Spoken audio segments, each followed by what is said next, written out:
Hey guys, Ash here from C4A Tech, and OPPO's recently launched Find X5 Pro. It boasts of some cameras that perform really well, especially under low light.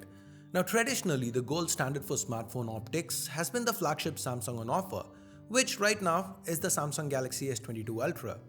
So in today's video, let's pit the Find X5 Pro's optics against the ones on the S22 Ultra and see how they stack up. Can OPPO compete? Let's find out. Beat it up. If you do find this video interesting, a small thumbs up would be amazing, just saying. So first, let's start with the primary camera setup. We have a 108 megapixel f1.8 on the S22 Ultra going up against a 50 megapixel f1.7 on the OPPO. The S22 Ultra uses a larger 1x1.33 inch Samsung sensor, while OPPO's resorted to using a 1x1.56 inch Sony. Under good light, as you can see, both cameras perform well. The way they handle colors is a little different, with OPPO going for a little bit more punch, but for the most part they do seem to be on par. Now despite the different resolutions, both sensors bend down to about 12 megapixels, so not a lot different there.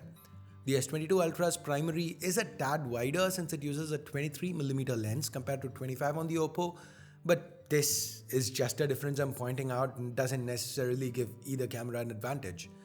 When you punch into an image, again, the results are pretty similar. Both of them have kinda equal levels of detail. With dynamic range, here's where Samsung pulls slightly ahead. Here's my favorite way to check dynamic range: shoot the setting sun. In the darker parts of this image, say on the coconut tree, the details are similar. But with the brightest point, the setting sun, you can see how the S22 Ultra has captured it better, blown out fewer points. So the dynamic range is something Samsung's handled better. Okay, let's now jump back to that coconut tree. I was quite surprised to see some fringing on the leaves with the OPPO. This is again beautifully handled on the S22 Ultra. Okay, let's now come at that same tree but from a different angle. Pretty much everything we've been talking about so far still holds true. Both images look nice, zoom in and the details are on par. Sometimes under fading light, the OPPO does handle colors a tad better. Like on this shot, the reality I was seeing was more OPPO than Samsung. Kind of feels Samsung made it a little darker than it should be. Okay, so let's make the conditions even more challenging. A shot in the night. Here's the first time I can say one camera has a solid advantage. OPPO seems to handle the lights a tad better, and the lack of a reddish hue on the image overall is also advantage OPPO. Now coming to this shot of the tree, the fringing is now a thing on the Samsung. OPPO is holding its own pretty well. Despite the smaller sensor, here's where I think their 6nm Marisilicon NPU gives them an advantage. Okay, one more similar set where the results are pretty much what we've already seen. Zoom in and you can see OPPO with a tad bit of an advantage, like how it's handled that street light. Now so far, from whatever we've been seeing with the primary, as long as the light's good, Samsung has a little bit of an edge. But when the light drops, the same edge goes to OPPO. Remember, all this is nitpicking. So far there has not been any major difference. Both cameras have performed really well. Okay, let's now jump to the ultra-wide. Here Samsung has a 12 megapixel f2.2 on a smaller 1x2.55 inch sensor, while OPPO refreshingly still sticks to the same Sony sensor 1x1.56 inches, just like on the primary, but they've just used a f2.2 ultra-wide lens. Again, notice the Samsung is wider, 120 degree field of view compared to 110 on the OPPO. Now that sensor size advantage is evident from the get-go. Zoom in and you can see more detail on the OPPO. Now this isn't a real advantage because who zooms into an ultra-wide shot? I mean, really, you shoot ultra-wide because you don't want to zoom in, right? Because if you're gonna zoom in, you might as well shoot with the primary. So anyways, moving on to a more challenging shot, and here's where you can notice the actual advantage of a larger sensor. Day and night, OPPO's ultra-wide just blows Samsung away under fading light. The kid on his bike, the tree, the rules board, it's all just better on the OPPO.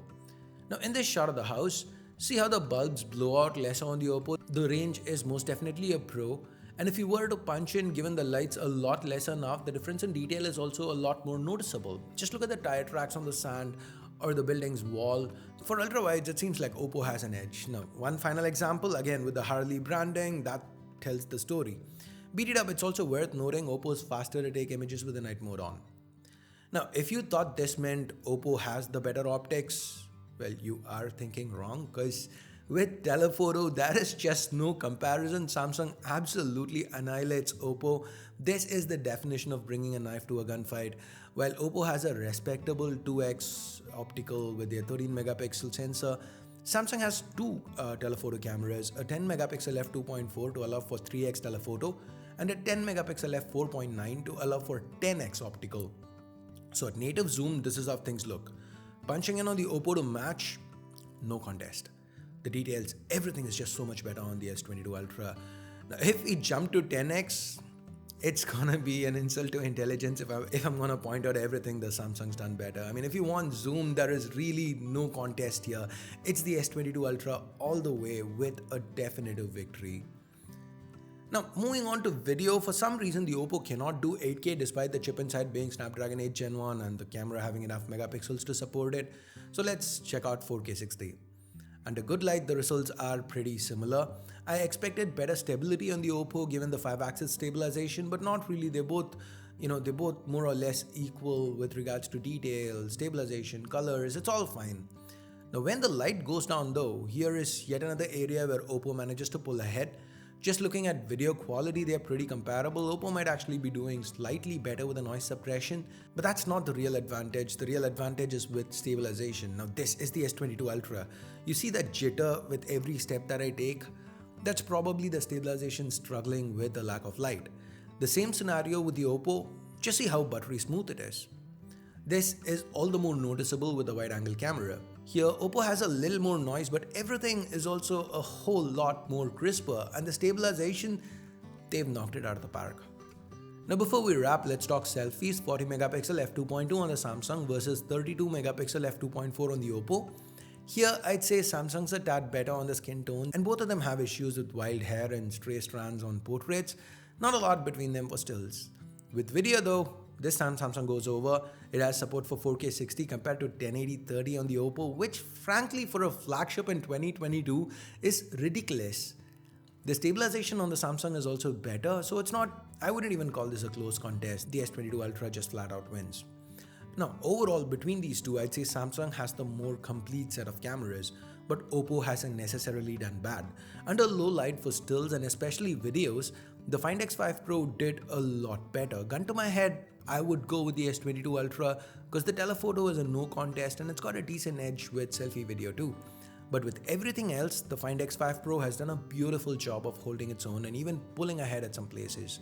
So the bottom line is, if you do prioritize low light performance over telephoto, then the Find X5 Pro is going to be the better option for you. But for the vast majority of people who might want the best all-round package possible, the S22 Ultra wins. The throne is safe.